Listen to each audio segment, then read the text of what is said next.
Hello guys, welcome to Educart. आज हम start करने वाले हैं एक्सरसाइज 7.3 से। तो प्रीवियस वीडियो में हम लोगों ने किया था एक्सरसाइज 7.2 को, ठीक है, वो कंप्लीट हो गई थी जिसके अंदर प्रॉफिट एंड लॉस था। उससे प्रीवियस एक्सरसाइज में क्या था? उससे प्रीवियस एक्सरसाइज में दो क्वांटिटीज का रेशियो निकालना था। तो चलो अब इस एक्सरसाइज से कंटिन्यू करते हैं। इसमें बेसिकली अपने को टू फॉर्मूलाज काम आएंगे। हमें एसआई का फॉर्मूला और अमाउंट का फॉर्मूला। सबसे पहले एसआई क्या होती है? Simple interest. मान लो मैंने कोई एक चीज खरीदी, ठीक है, लेकिन वो मैंने खुद से खरीदी नहीं है, वो मैंने एक पर्टिकुलर टाइम के लिए खरीदी है, ठीक है। या फिर हम जैसे एक एग्जांपल लेते हैं, मैंने खरीदा एक मान लो एक स्कूटर खरीदा मैंने, ठीक है, उसकी वैल्यू है वो धीरे धीरे कम होती जाएगी, ऑब्वियस सी बात है। क्यों? क्योंकि मतलब वो पुरानी होती जा रही है चीज, तो उसकी वैल्यू कुछ परसेंटेज से कम होती जाएगी। और ये परसेंटेज कैसे निकालोगे? सिंपल इंटरेस्ट से। मान लो आपने बैंक से लोन लिया, तो बैंक क्या नॉर्मली लोन लेती है क्या? नहीं, वो एक इंटरेस्ट लगाती है कि मान लो आपने 2 साल के लिए मनी रखी, तो 5% पर एनम आपका इंटरेस्ट लगेगा, या 8%, 18%, जितना भी लगता है इतना आपका टैक्स लगेगा। और जब आप रिटर्न करोगे तो वो आपको टैक्स 2 साल का आपको देना पड़ेगा हमें वापस, वो चीज होती है।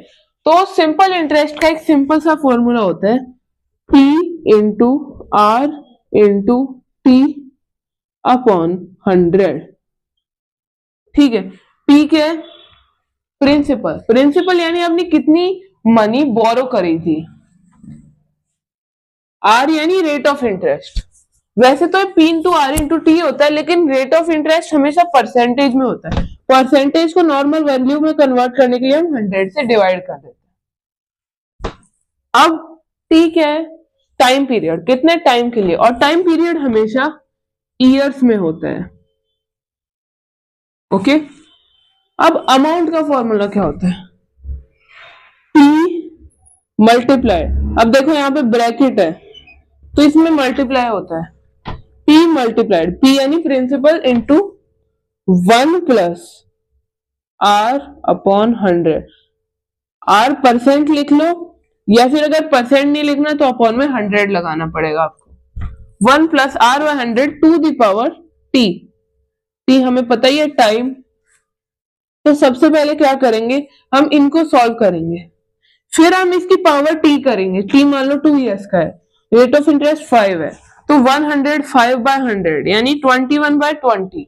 इसकी पावर 2 करेंगे हम पहले, 21 by 20 into 21 by 20 multiplied by principal. Okay, I hope आपको समझ आ गया होगा। अब हम प्रोसीड फर्दर करते हैं अपने क्वेश्चन से।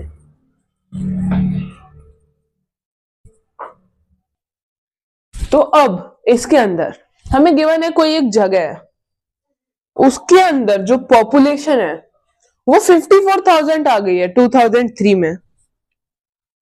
तो मैं लिख देता हूं 2003 में पॉपुलेशन 54,000 है, ठीक है। हमें इसमें दो चीजें निकालनी है। एक तो हमें निकालना है 2001 में कितनी पॉपुलेशन थी और 2005 में कितनी पॉपुलेशन होगी। तो दोनों में ही हम अमाउंट वाला फॉर्मूला लगाएंगे, इक्वल्स टू P, प्रिंसिपल हमें पता ही नहीं है, 1 plus R by 100 to the power T। अब देखो इसमें T भी आता है और N भी आता है। N यानी नंबर ऑफ ईयर्स, T यानी टाइम पीरियड। तो कुछ भी एक ही बात है दोनों में। अब दो चीजें फाइंड आउट करनी थी। पहले तो 2001 में कितना है, तो अब यहाँ पे 2003 है, 2001 का निकालना है, तो ऑब्वियसली 2 इयर्स हो गए, तो हम 2 इयर्स यहाँ पे पुट कर देंगे टाइम में। अमाउंट हमें गिवन है 54,000 equals to P multiplied by 1 plus rate of interest है 5 और टू दी पावर 2। तो 5/100 कितना हो गया 20 और ये 1, यानी 54,000 इक्वल्स टू P इंटू ये 20 प्लस 1/20 प्लस 1 कितना होगा 21/20 इंटू स्क्वायर है तो फिर 21/20 कर देंगे। अब नेक्स्ट स्टेप में हम क्या करेंगे, यहां पे लिख देता हूं 54,000 है, सॉरी इसको 20 से मल्टीप्लाई करेंगे और फिर से 20 से, ठीक है, और इक्वल्स टू P कर देंगे और नीचे इसके आ जाएगा 21 इंटू 21, ठीक है। आई होप आप ये समझ गए होंगे। अब इसको जब हम पूरा कैंसिल आउट करेंगे तो हमारा आंसर जो आएगा वो होगा 4897.9.5 और ऐसे कुछ अलग से आएगा। तो 0.5 के बाद 3 है तो हम उसको क्या करेंगे 79 की जगह ये आ जाएगा 80। तो प्रिंसिपल अप्रोक्सीमेटली इक्वल्स टू इतने। तो इतने लोग हुआ करते थे उस टाइम 2003 में, कितने थे 54,000, तो 2001 में थे 48,980 लोग। ये एक अप्रोक्सीमेट है क्योंकि आधा इंसान तो देखो हो नहीं सकता, ठीक है, 2/3 इंसान भी हो नहीं सकता, तभी हो सकता है जब उसके पैर कटे हुए हों, ठीक है। तो ऐसा हम कंसीडर नहीं करेंगे, इसलिए हम पूरा पूरा इंसान मानते हैं। तो 48,980, ओके। अब इसका सेकंड पार्ट क्या था, अगर 2005 में उसकी कितने पॉपुलेशन होगी उस जगह की, तो हमें अमाउंट फाइंड आउट करना है। ये हो गया पहले का answer, amount equals to principal अब हम ये कंसीडर नहीं करेंगे, ये कंसीडर करेंगे क्योंकि 2003 से 2005 कंसीडर करना है ना। 2003 में जो था उसके बाद 2005 में कितना होगा तो हम वो फाइंड आउट करेंगे। 54,000 मल्टीप्लाइड बाय 1 प्लस 5/100 हमने निकाल लिया था, 21/20 था, यहाँ पे फिर से 21/20 क्योंकि अभी भी 2 ईयर्स का ही गैप है। ये कैंसिल ये भी कैंसिल, 2 to 4, एक काम करते हैं इसको कैंसिल नहीं करेंगे, 2 से 540 यानी 270। अब फिर से इसको करेंगे 135 इंटू 21 441, तो 441,135, इसको मल्टीप्लाई करते हैं 515 5420, ठीक है। अब इसको 3 से करेंगे तो ये हो जाएगा 3 12 और एक और भी आएगा, सॉरी, यस 441, तो ये आएगा 5 3 5 4 5 6 7 8 9 और ये 59535, इतनी पॉपुलेशन होगी उस जगह की 2005 में। ओके, आई होप ये भी आपको क्लियर होगा। अब हम आएंगे अपने सेकंड क्वेश्चन पे। ये क्वेश्चन बहुत लॉन्ग था। अब इस क्वेश्चन में हमें गिवन है एक लेबोरेटरी है, उसके अंदर 506000 बैक्टीरिया, यानी 5,06,000 बैक्टीरिया ओरिजिनली, और जो बैक्टीरिया है वो इंक्रीज हो रहे हैं by the rate of 2.5% per hour.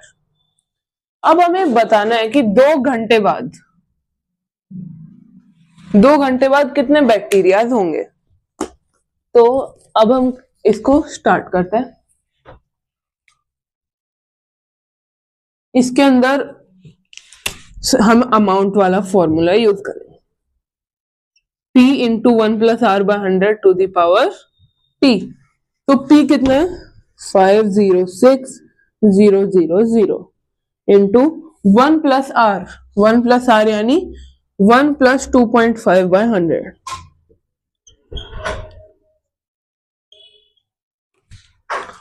ठीक है, तो ये हो जाएगा 5/200। 5/200 को आप कैसे लिखोगे? 1/40 और टाइम कितना है? 2 आवर्स इक्वल्स टू 506000। अब 1 + 1/40 कितना होगा? 40 + 1 लिख दो, 41, और नीचे एज इट इज 40, और ये 2 बार है तो 41/40 फिर से लिख देंगे। 0 से 0, 0 से 0, इसको कैंसिल करेंगे। 4 1 ज़ा 4, 1 0 बच गया, 4 2 ज़ा 8, ओके, 2 6 बच गया, 6 ज़ा 24, 24 तो 2 बच गया और 2 0 4।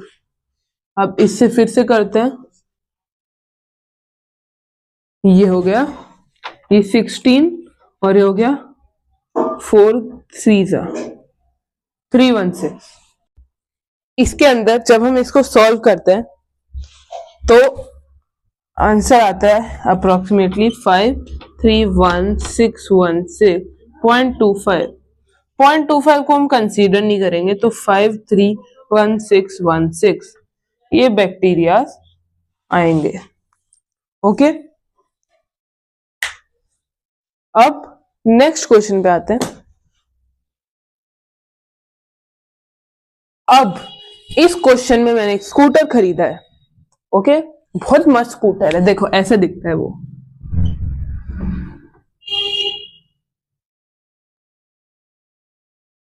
ये है मेरा स्कूटर, ये है उसका हैंडल।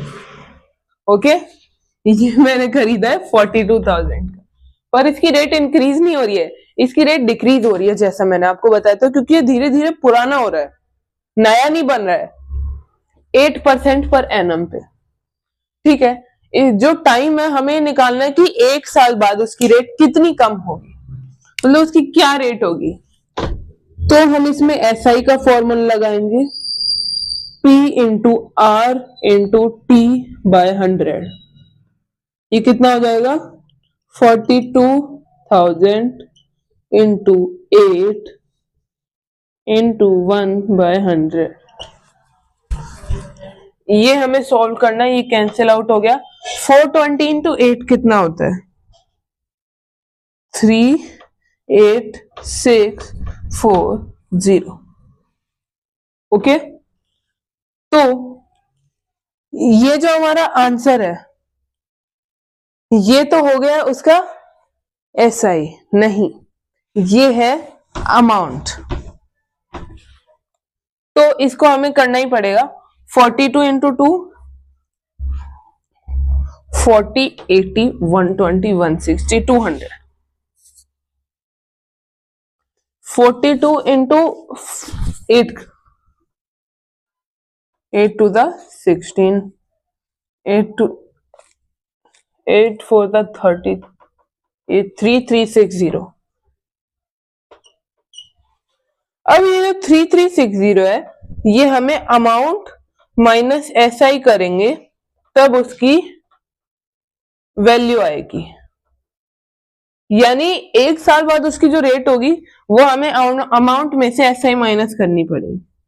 42,000 में से 3360 माइनस करेंगे तो आंसर आएगा 38640। ये हमारा आंसर है। ओके, आई होप आपको क्लियर होगा।